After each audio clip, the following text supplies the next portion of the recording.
Joo, mä tässä nyt esittelen. Harmi vaan, kun en ottanut kuvaa tosta ennen kuin aloin homma, mutta tässä on tämmönen valmis taulupohja. Eli en ole itse tehnyt tätäkään taulupohjaa. En ole viime vuosina tehnytkään mitään itse maalannut. Ja kaikki entiset on jossain kohden myynyt tai heittänyt roskiin. Mutta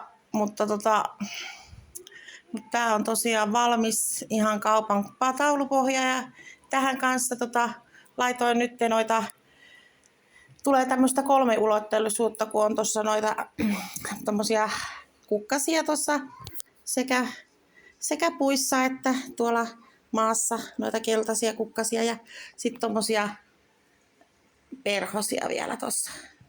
Että tästä tuli tämmönen vähän eläväisempi, mutta itse asiassa aion vielä käydä kattoo, että jos noita kukkasia on, noita vaaleampia kukkasia, niin myynnissä, niin ostasin vielä ja laittaisin ehkä vähän lisää vielä tonne puiden oksille. Että tämmönen tästä tuli sitten.